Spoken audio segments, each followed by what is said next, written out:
I'm Melissa, 32 years old, and I hadn't spoken to my wealthy family in almost 7 years until that gold-embossed wedding invitation arrived from my cousin Charlotte. Despite the knot in my stomach, I decided to go. They thought they knew me as the failure, the disappointment, the black sheep who'd never amount to anything. What they didn't know was how much I'd changed, who I'd become, and who I'd married. If you're watching this now, drop a comment letting me know where you're viewing from, hit that like button, and subscribe to hear how my family went from mocking me to begging for my forgiveness. Growing up in the Harrington family meant navigating a world of wealth, appearances, and sky-high expectations. Our sprawling estate in Connecticut housed generations of old money traditions, and every decision, from what schools we attended to who we associated with, was scrutinized through the lens of family reputation. My mother, a gentle soul named Evelyn, never quite fit into my father's world. Their marriage had been arranged more as a business merger than a love match.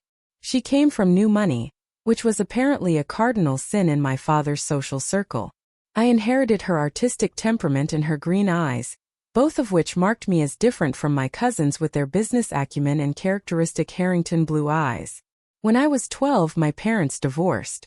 My mother couldn't take the constant criticism and social pressure anymore. She moved to Oregon, planning to take me with her. But my father, Richard, used his connections and financial power to gain full custody. I was allowed to visit her twice a year, strictly supervised trips that became the only bright spots in my increasingly regimented life. Not even a year after the divorce was finalized, my father married Regina, a social climbing widow 20 years his junior. Regina brought her own agenda and 2 perfect children into our home. My stepsister, Vanessa, and stepbrother, Trevor, quickly became the golden children. I was increasingly viewed as a problem to be managed. Among all my relatives, only my cousin Charlotte showed me genuine kindness. She was 2 years younger than me, blessed with the classic Harrington looks and social graces, but she never judged me for being different. We'd hide in the library during family gatherings, reading together or sharing secrets. Charlotte dreamed of traveling the world. While I sketched and painted in notebooks I kept hidden from Regina's critical eye. "You're so talented, Melissa," Charlotte would whisper looking at my drawings. "I wish I could create something beautiful like you do." I never quite measured up to family standards in any category.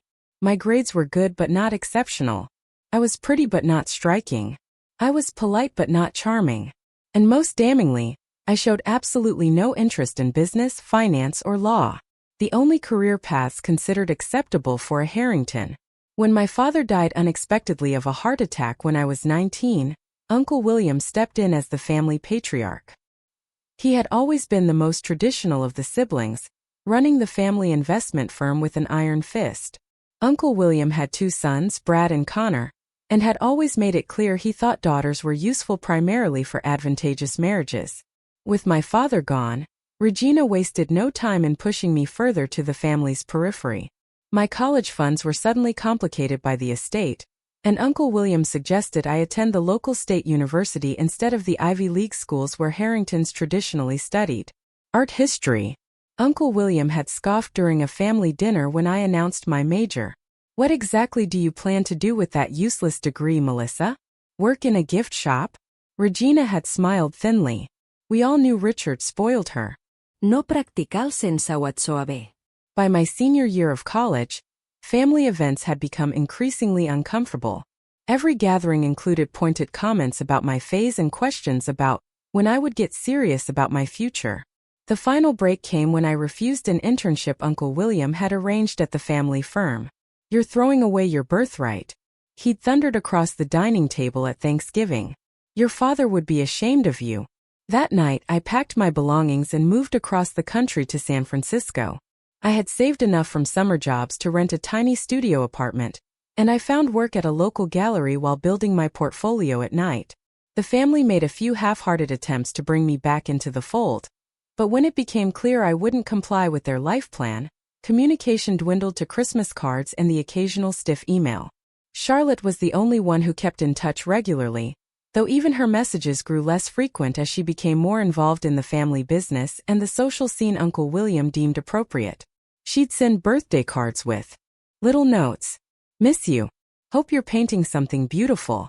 Then, after years of minimal contact, the wedding invitation arrived. Charlotte was marrying James Montgomery, heir to a banking fortune, and according to the society pages, Regina made sure to email me, the catch of the season. The invitation was accompanied by a handwritten note from Charlotte. Please come. Mel, it wouldn't be right without you. I miss my best friend. I sat staring at that note for hours, memories flooding back of the little girl who had been my only ally in a house full of judgment. Despite everything, I couldn't refuse her. The invitation sat on my kitchen counter for 3 days before I could bring myself to discuss it with Daniel. We'd been married for 4 years by then, but the subject of my family always brought a shadow over our otherwise sunny relationship. Found Daniel in our home studio, hunched over his laptop reviewing code for his latest project. The afternoon light streamed through the windows, catching the auburn highlights in his dark hair. Sometimes I still couldn't believe this brilliant, kind man had chosen me. Charlotte's getting married, I said, holding out the invitation. Daniel pushed his glasses up and took the thick cardstock, his eyes widening slightly at the embossed family crest. The cousin you were close to, he asked, scanning the formal wording. I nodded, perching on the edge of his desk. She wants me to come. Daniel set the invitation down and took my hands in his. His touch as always anchored me. And what do you want, Melissa? I don't know, I admitted. Part of me wants to see Charlotte. Another part is terrified of facing everyone else. What are you afraid they'll do? His question was gentle, not challenging. I laughed without humor. Judge me, belittle me. Remind me I'm the family failure. Daniel's expression grew serious. You're Melissa Evans now, co-founder of Pixel Perfect Studios, artist with works in 3 major galleries, my brilliant wife. He squeezed my hands. Nothing they say can change who you've become. I met Daniel 5 years earlier at an art exhibition where I had finally managed to get 2 pieces displayed. He had wandered in late, looking slightly out of place in his rumpled button-down shirt. While other visitors passed my paintings with casual glances, Daniel stood before them for nearly 20 minutes. The way you use light, he'd said when I cautiously approached him. It's like you're painting the spaces between moments. No one had ever understood my work like that before. We ended up talking until the gallery closed, then continuing over coffee, then dinner.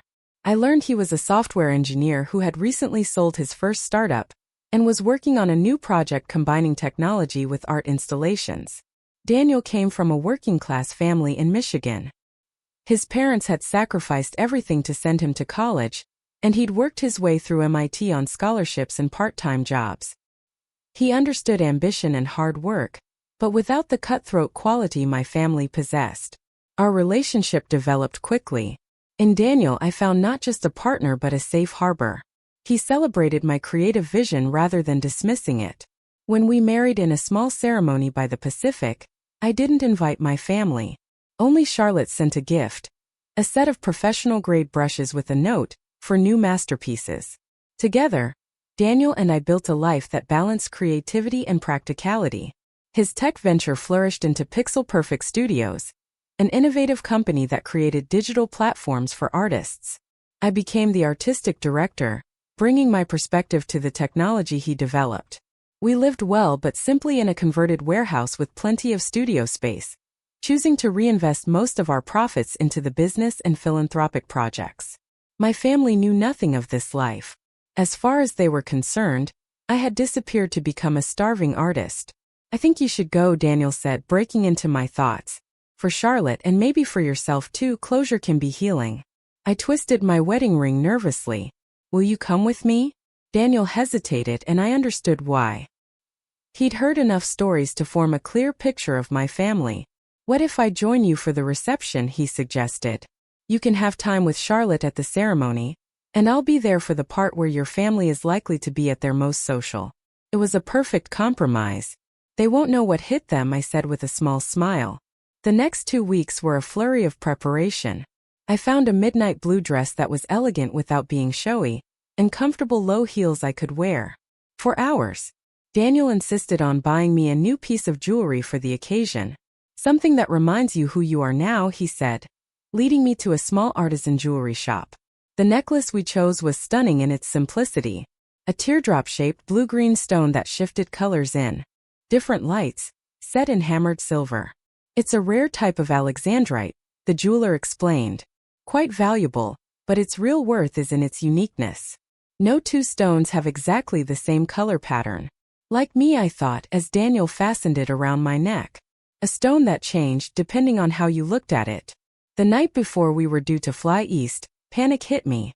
I sat on the edge of our bed, breath coming in short gasps as all my old insecurities crashed over me. Daniel held me through it, his voice steady in my ear. Remember, you're not going for their approval. You're going because you care about Charlotte. What if they're right about me? I whispered, voicing my deepest fear. Listen to me, Daniel said firmly. Your art speaks to people. Our company employs 27 people who love coming to work. You volunteer teaching art to kids who light up when you walk in the room? If your family can't see your worth, that's their loss, not yours. I nodded against his shoulder, breathing in his familiar scent. I just wish I could be as confident as you are. You're stronger than you know, he replied, and I'll be right behind you. We arrived in Connecticut the following evening. Rather than staying at the family estate as would be expected, we booked rooms at a boutique hotel in town.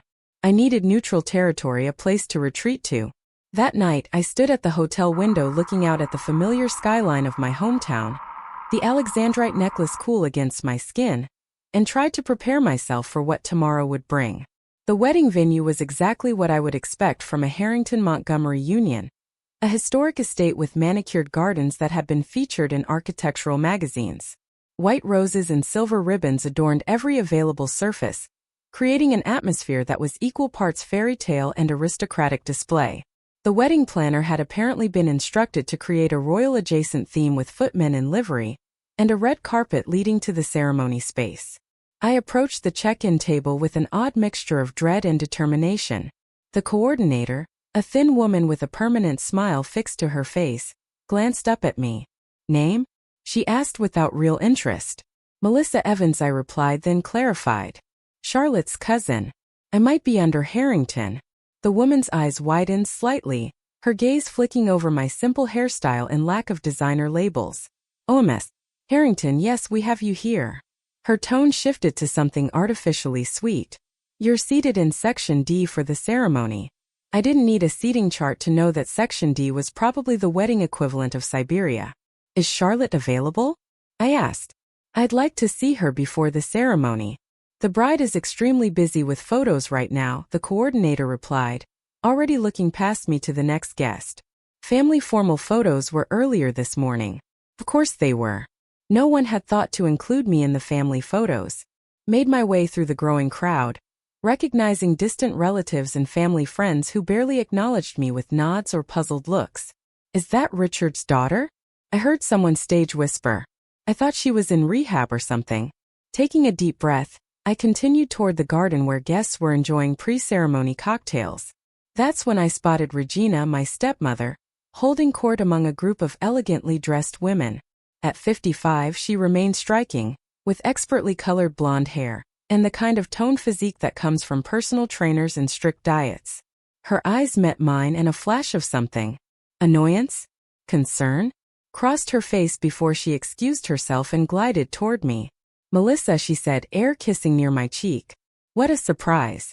Charlotte said she'd invited you, but we didn't think you'd actually come. I wouldn't miss Charlotte's wedding, I replied, keeping my voice even. Regina's gaze traveled over me, assessing and dismissing in the same moment. Well, you look healthy. Life in California must agree with you. Her eyes lingered on my dress, searching for a designer, label, and finding none. You're still doing that art thing, I assume. Before I could respond, a squeal cut through the garden. Melissa, you came. Charlotte hurried toward us, radiant in a silk robe, her blonde hair half-styled for the ceremony. She threw her arms around me in a genuine embrace that momentarily washed away my anxiety. Let me look at you, she said, holding me at arm's length. You look amazing. Is that a tan? And your hair. I love it long like this. Regina cleared her throat. Charlotte, darling, you need to finish getting ready. The photographer is waiting. Charlotte squeezed my hands. We'll catch up properly at the reception, I promise. I'm so glad you're here, Mel. As quickly as she had appeared, Charlotte was whisked away by her bridal attendants, leaving me once again alone with Regina. She's marrying very well, Regina said, her tone making it clear this was an accomplishment I could never hope to match. James is on track to become the youngest partner in his firm's history. I'm happy for her, I said sincerely. Regina nodded, already losing interest in the conversation.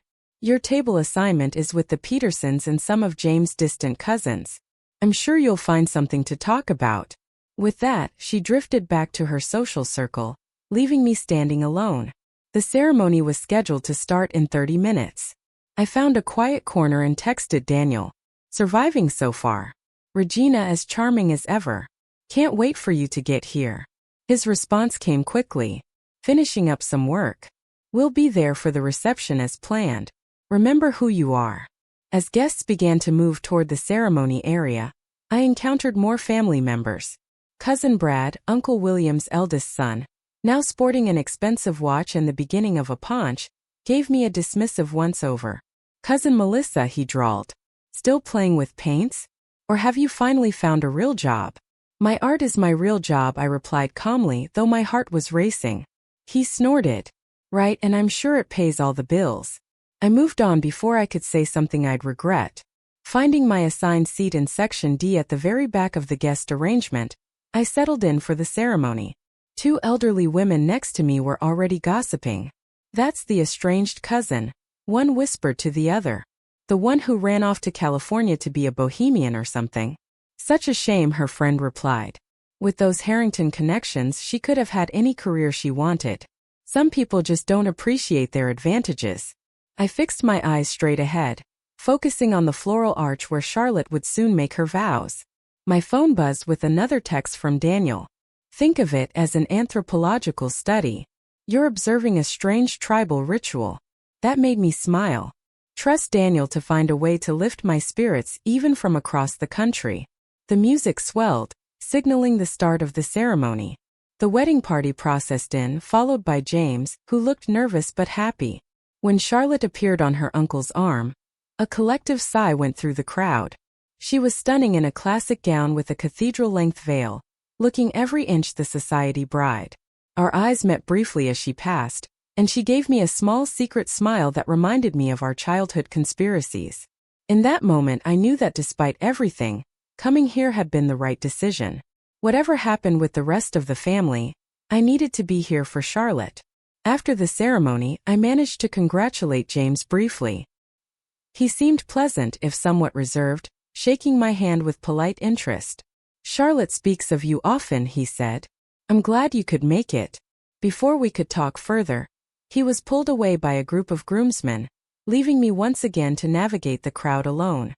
I checked my phone. Daniel's flight had landed, and he would arrive at the reception within the hour. All I had to do was make it until then. The wedding ceremony was undeniably beautiful. Cherry blossoms and white roses created a canopy above the guests, and a string quartet played softly as Charlotte and James exchanged traditional vows. Despite my discomfort with the family, I found myself blinking back tears during their first kiss as husband and wife. Charlotte deserved this happiness.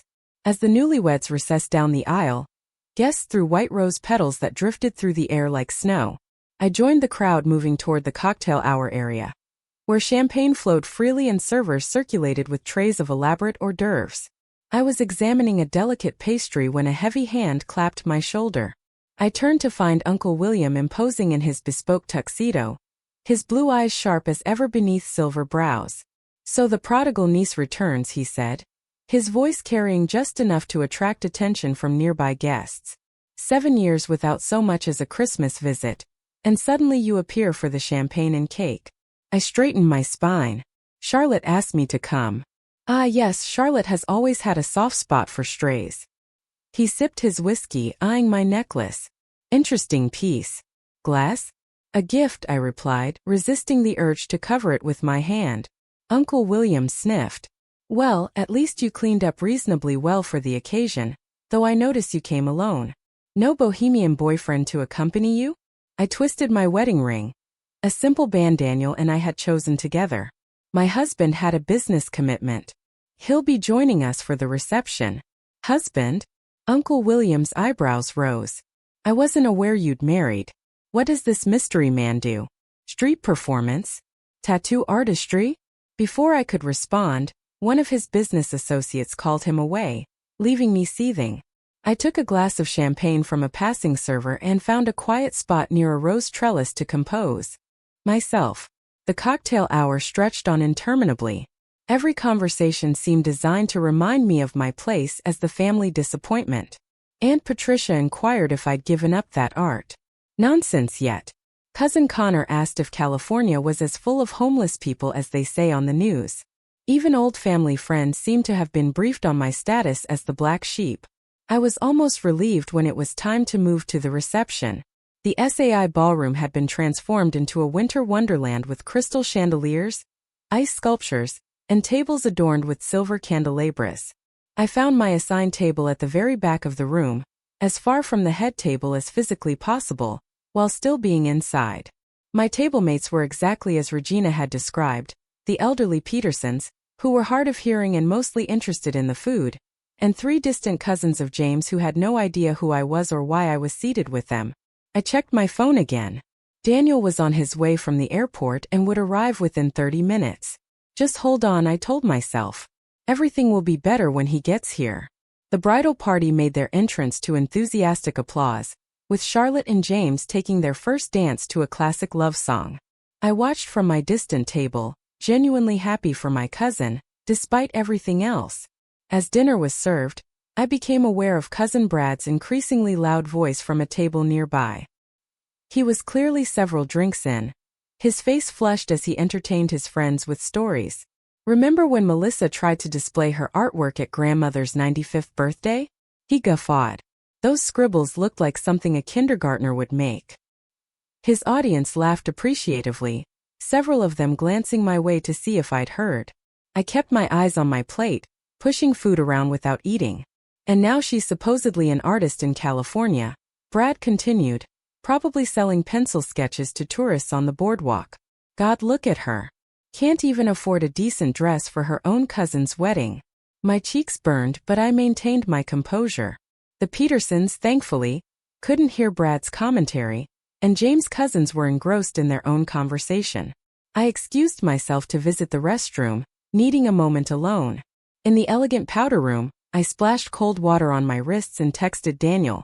How close are you? Traffic from airport. 20 minutes tops. Hang in there.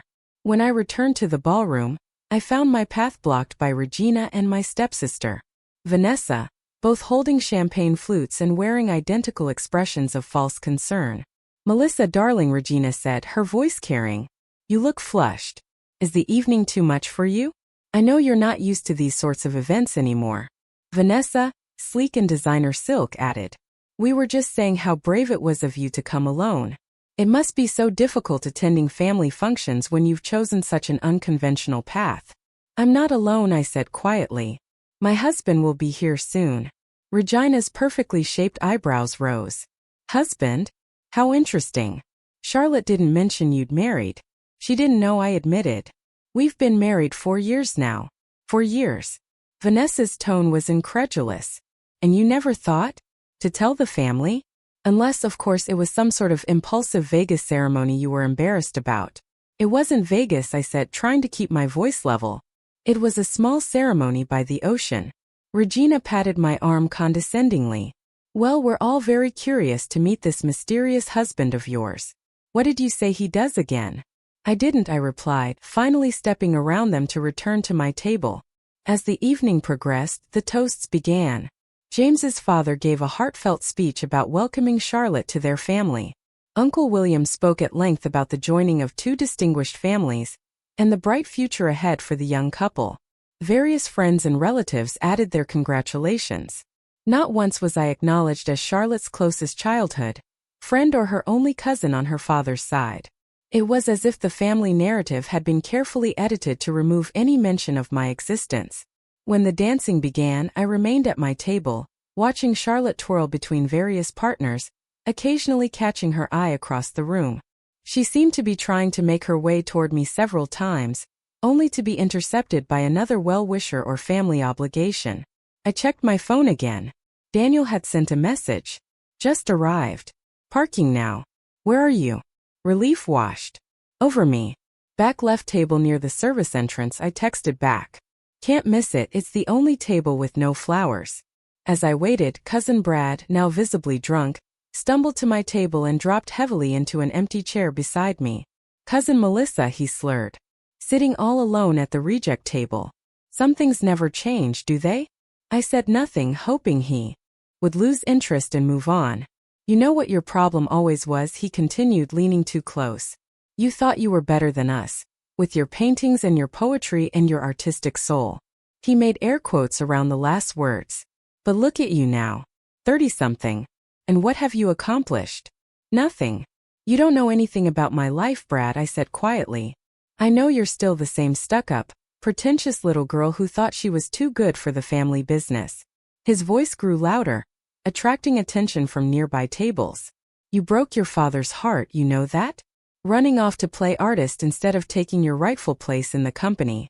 I stood up, not wanting to create a scene. I think you've had enough to drink, Brad. Why don't you go find your wife? Don't you dare walk away from me, he growled, grabbing my wrist hard enough to hurt. Let go of me, I said firmly, trying to pull away without causing a commotion. Brad's grip tightened. You always were a bitch. Think you're so special with your California life and your... A server passing nearby stumbled slightly, bumping into Brad's arm. A splash of red wine spilled onto his white shirt and part of my dress. The server apologized profusely, but Brad was enraged. Look what you've done, you clumsy idiot, he shouted. The music seemed to dim as heads turned toward the commotion. I used the distraction to extract my wrist from Brad's grasp and step away, dabbing at my dress with a napkin. Uncle William appeared, his face thunderous. What's going on here?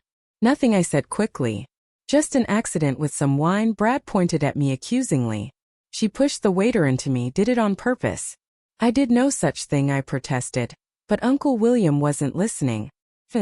Scenes at Charlotte's wedding, he said, his voice low and dangerous. I knew allowing you to attend was a mistake. The situation was spiraling out of control. Guests were staring now, and I could see Charlotte looking concerned from the dance floor. Where was Daniel? I glanced toward the entrance, hoping to see him, but there was no sign of my husband. Uncle William turned to the gathering crowd. My niece has always had a flair for the dramatic, he announced, as if explaining the situation to the curious onlookers. Ever since she abandoned her family responsibilities to pursue her artistic dreams. His voice dripped with sarcasm on the last words. I felt my cheeks burning with humiliation. I didn't abandon anything, I said, trying to keep my voice steady. I chose a different path. A path of selfishness and ingratitude. Uncle William thundered, his control slipping. After everything this family did for you. The ballroom had grown quiet. The music faded to background. Even the servers had paused in their duties. Charlotte was pushing through the crowd, James behind her. But they were too far away to intervene.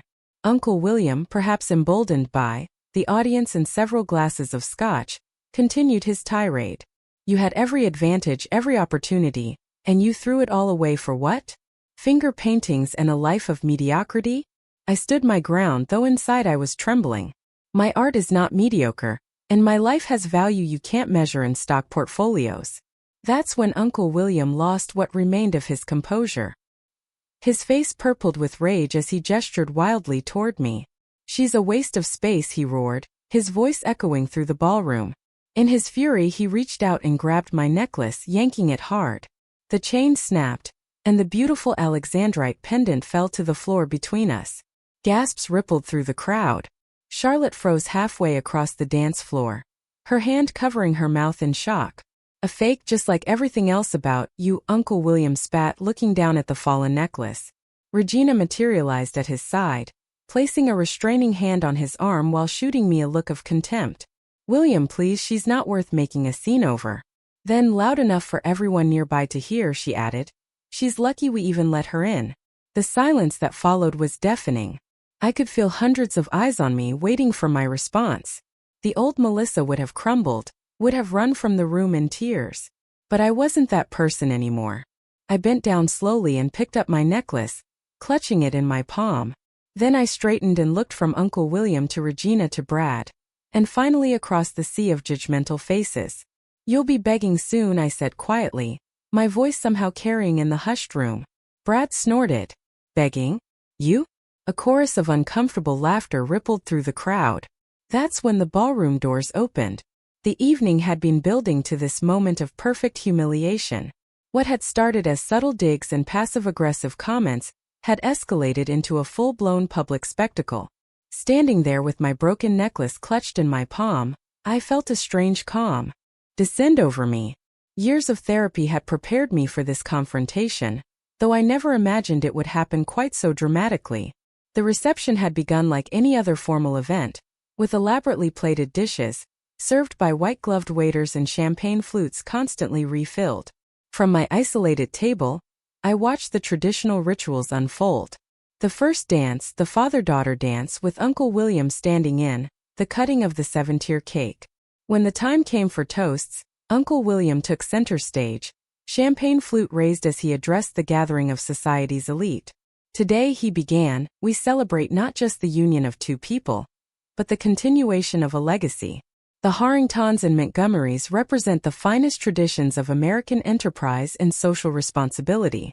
His speech continued with emphasis on family loyalty, duty, and the importance of upholding traditions. His gaze found me several times as he spoke of sacrifices made for the greater good of the family, and the rewards that come to those who honor their obligations. Not everyone understands the value of family legacy, he said pointedly. Some choose to abandon their birthright for fleeting personal gratification, but those of us who remain committed to family values know the true meaning of success. The B crowd nodded and murmured in agreement, several people glancing my way. I kept my expression neutral, though each word felt like a personal attack. After the formal toasts, dinner was served. I picked up my food, appetite gone, checking my phone repeatedly for updates from Daniel. His last message indicated he was minutes away, caught in the line of cars entering the estate. I stood to visit the restroom, needing a moment alone, when I accidentally bumped into a server carrying a tray of wine glasses. Though I barely touched him, the young man stumbled slightly, and a single glass toppled, splashing red wine onto Cousin Brad's shirt sleeve. "I'm so sorry, sir," the server began, but Brad cut him off with a stream of profanity that drew attention from surrounding tables. "Look what she did," Brad shouted, pointing at me. "Always causing problems, aren't you, Melissa?" "It was an accident," I said calmly, "and I barely touched him." That's when Uncle William appeared. His face flushed from alcohol and anger. "What's going on here?" Before I could explain, Brad launched into an exaggerated account of how I had deliberately pushed the server to embarrass him. The situation escalated quickly, with more family members gathering around. Uncle William's face grew increasingly red as he berated me for causing a scene at Charlotte's wedding. The confrontation reached its breaking point when Uncle William, gesturing wildly during his tirade, noticed my necklace. "And what's this?" he demanded, reaching out to grab the pendant hanging around my neck. "Trying to pretend you can afford real jewelry now?" With a sharp tug, he snapped the chain, causing the alexandrite pendant to fall to the marble floor with a tiny heartbreaking sound. "She's a waste of space," Uncle William roared, his voice carrying across the now silent ballroom. "Always has been. Always will be." Regina appeared at his side, placing a restraining hand on his arm while giving me a look of pure disdain. "William, please," she said, not bothering to lower her voice. "She's not worth making a scene over. She's lucky we even let her in." The ballroom had fallen completely silent. Even the musicians had stopped playing. I saw Charlotte frozen halfway across the dance floor, her perfect wedding moment shattered. Faces turned toward me, some shocked, others smugly satisfied to see the family outcast put in her place. I bent down slowly, my movements deliberate, and picked up my broken necklace. The precious stone was thankfully undamaged. I clutched it in my palm and rose to my full height, looking directly at Uncle William. "You'll be begging soon," I said, my voice quiet but steady. A moment of confused silence followed my statement. Then Brad laughed, a harsh bark that others nervously joined. "Begging? You?" Brad sneered. "For what? One of your finger paintings?" The laughter spread, gaining confidence. I stood alone in the center of it all, still clutching my broken necklace, refusing to show the pain that threatened to overwhelm me. That's when the ballroom doors opened. Daniel Evans entered the ballroom like he belonged there, which is exactly how he moved through every space he occupied. Not with arrogance, but with a quiet, unshakable confidence that drew attention without demanding it. He wore a perfectly tailored charcoal suit that I'd never seen before. He must have bought it specially for this occasion, and his dark hair was neatly styled, a stark contrast to his usual casual look. Conversations hushed as heads turned toward the newcomer. Daniel's eyes found mine immediately across the room, and the warm smile he gave me was like a lifeline thrown to a drowning person. He moved through the crowd with purpose, nodding politely to those who stared but never slowing his direct path to my side. I watched the faces of my family members as they assessed this stranger, taking in his confident bearing, the quality of his suit, the subtle but unmistakable signs of success. When Daniel reached me, he gently took my hand, the one clutching the broken necklace, and kissed my cheek. "Sorry I'm late," he said, his voice carrying in the still quiet room. "Traffic was terrible." Then, noticing my expression and the tension in the air, his demeanor shifted slightly. "Is everything okay?" he asked, though I could tell from his eyes that he'd already assessed the situation. "Just a family discussion," I replied, my voice steadier now that he was beside me. Uncle William, momentarily taken aback by the interruption, quickly recovered his composure. "And who might you be?" he demanded, the slight slur in his words betraying how much he'd had to drink. "Daniel Evans," my husband replied pleasantly, extending his hand. "Melissa's husband. You must be Uncle William. I've heard so much about you." Uncle William ignored the outstretched hand, his eyes narrowing. "Husband? No one mentioned a husband. No one asked," I said quietly. Regina stepped forward, her social instincts kicking in as she assessed Daniel with new interest. "How lovely to meet you, Mr. Evans. What is it that you do?" Before Daniel could answer, a commotion near the head table drew everyone's attention. Charlotte had finally broken free of whatever had held her in place and was hurrying toward us, her wedding gown billowing around her.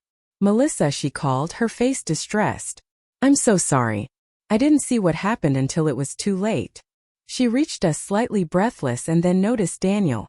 Her eyes widened slightly in recognition. "You're Daniel Evans from Pixel Perfect Studios?" A murmur rippled through the crowd. James appeared at Charlotte's side, his expression changing from concern to surprise as he looked at Daniel. "Daniel Evans? The Daniel Evans?" James extended his hand with newfound enthusiasm. "Your company revolutionized digital platforms for artists. I've been following your work for years."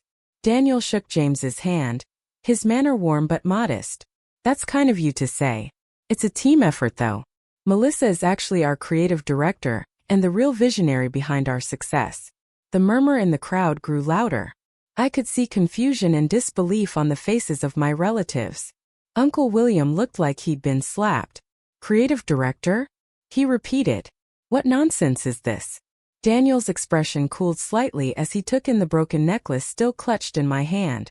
"What happened to your necklace, Melissa?" Before I could answer, Charlotte spoke up, her voice uncharacteristically sharp. Uncle William ripped it off her neck, called her a waste of space. Daniel's face hardened, though his voice remained controlled. "I see." He gently took the necklace from my hand, examining the broken chain and the stone. "The setting's undamaged, thankfully. It's just costume jewelry," Regina interjected dismissively. "Nothing to make a fuss about." A small knowing smile crossed Daniel's face. "Actually, it's an extremely rare variety of alexandrite. The stone alone is worth more than most of the cars parked outside." Gasps and whispers spread through the crowd. I watched the calculation happen behind Regina's eyes as she reassessed everything about me in an instant. "Melissa and I prefer to live simply," Daniel continued, his voice carrying easily in the hushed room. "But that's a choice, not a necessity." James was staring at Daniel with growing excitement. "Wait, are you the same Daniel Evans who's investing in tech startups focusing on art accessibility? The fund that just put $20 million into ArtSpace Technologies?"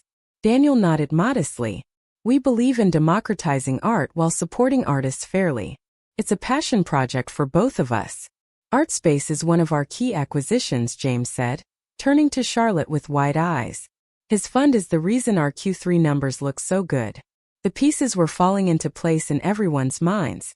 I could see it happening. The recalculation. The dawning realization that the family failure they'd mocked for years was actually successful beyond their imaginations. Uncle William, His face now mottled with a mixture of anger and embarrassment, attempted to regain control of the situation. This is all very interesting, but it doesn't excuse causing a scene at Charlotte's wedding. The only scene I witnessed was you assaulting my wife and damaging a piece of jewelry I gave her, Daniel replied, his voice deceptively calm. I think an apology would be appropriate, Brad snorted. Apologize? To her? Daniel turned to face him, his expression pleasant but his eyes hard. Yes, to her, to Melissa Evans, whose artwork currently hangs in the private collections of 3 museum directors and 2 tech billionaires, whose last piece sold at auction for more than your annual salary. The silence that followed was profound. I felt a strange lightness, as if a weight I'd carried for years was finally lifting. Regina was the first to recover, her social instincts kicking in as she recognized the shifting power dynamics. Well, she said with a brittle laugh, this is certainly a surprise. Melissa, darling, you should have told us about your success. Would it have mattered? I asked quietly. Before she could answer, Charlotte spoke up. I want everyone to know that Melissa is not just my cousin. She's been like a sister to me. The only person in this family who always supported me for who I am, not what I could do for the family name. James nodded, taking Charlotte's hand. I've been wanting to meet you for ages, Melissa. Charlotte keeps your postcard on her desk, the one with your painting of the Golden Gate Bridge. She told me how you were the one who encouraged her to study abroad against family wishes.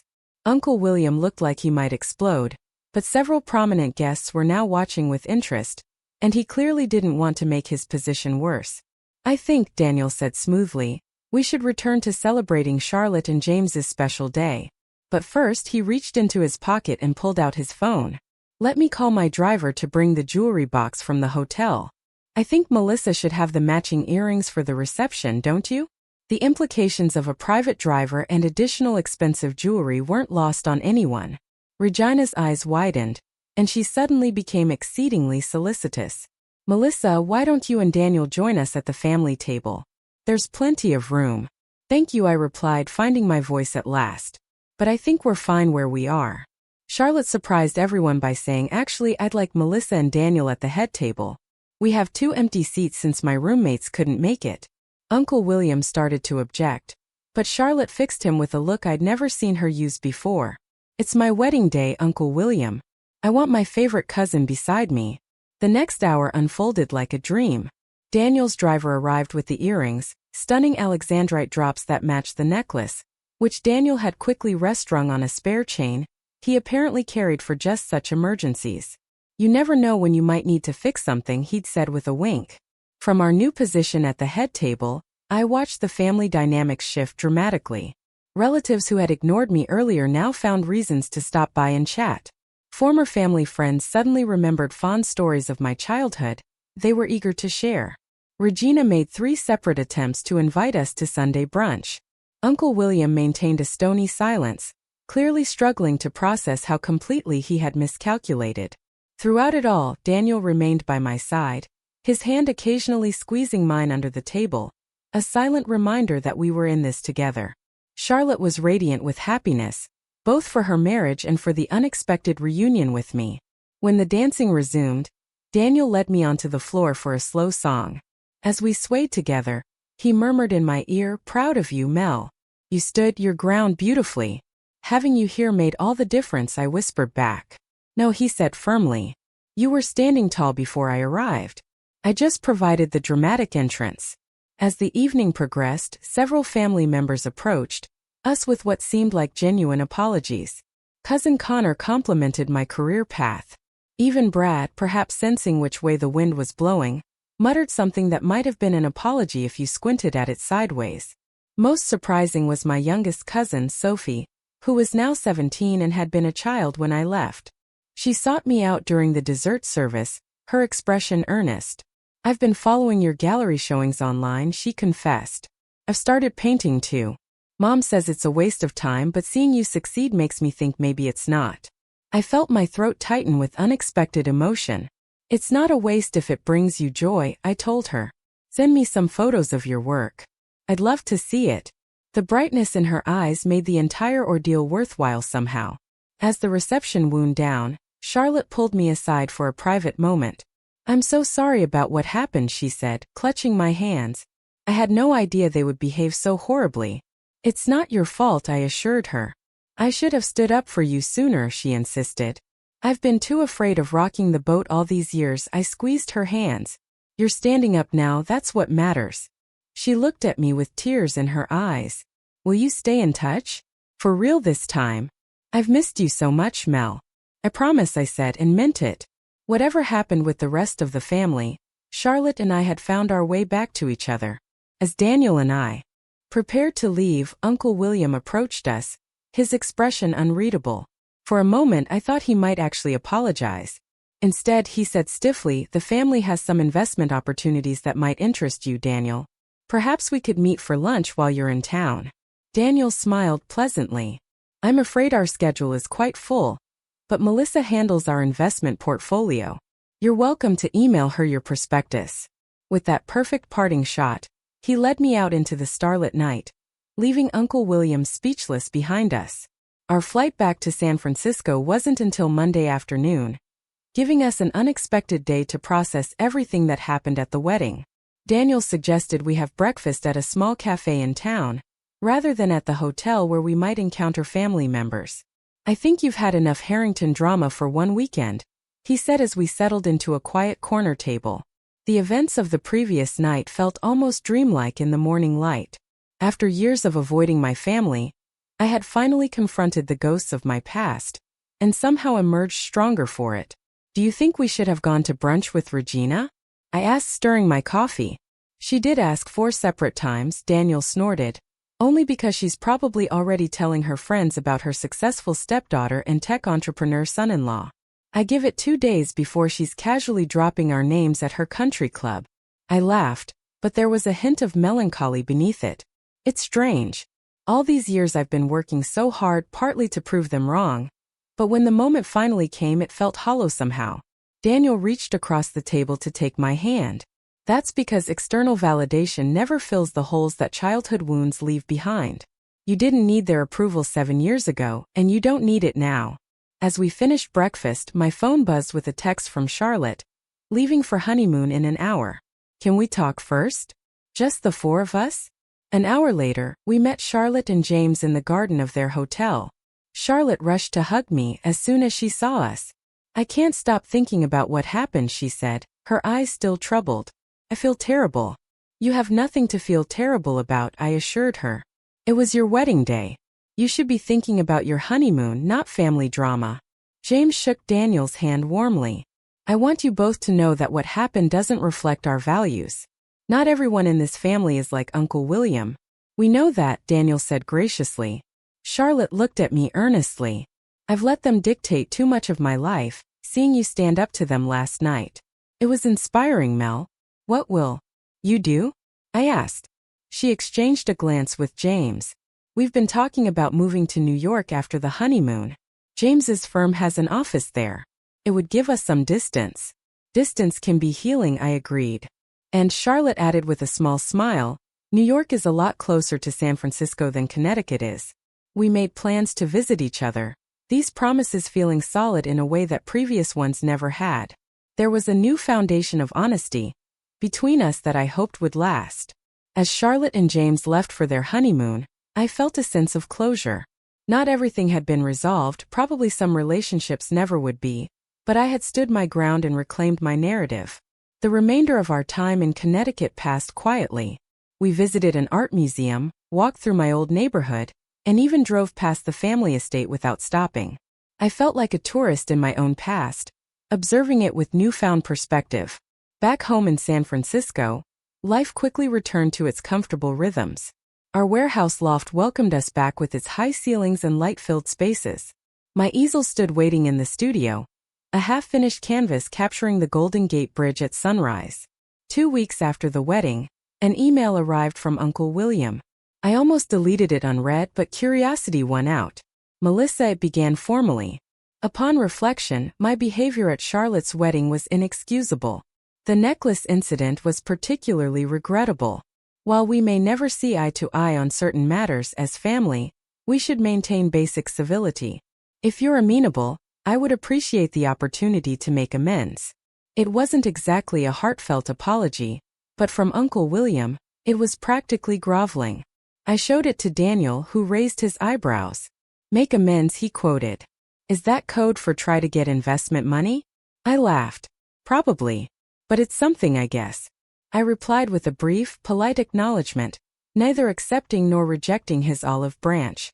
Time would tell whether there was any genuine desire for reconciliation or merely financial opportunism. More surprising were the messages from other family members. Cousin Sophie sent samples of her artwork showing real promise.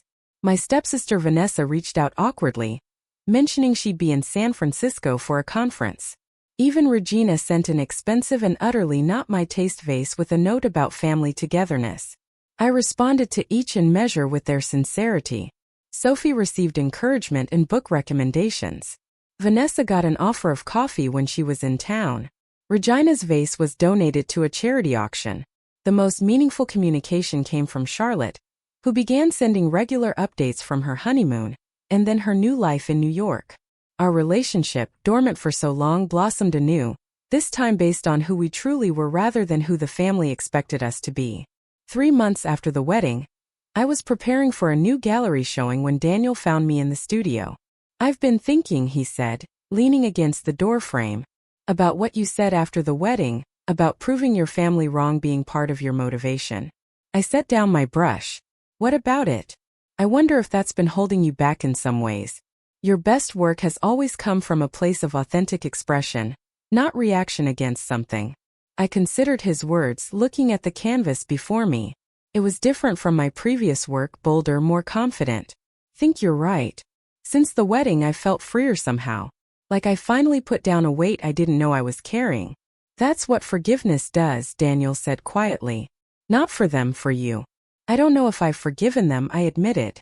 Maybe not consciously, but you're no longer letting them occupy so much space in your mind. That's its own kind of freedom.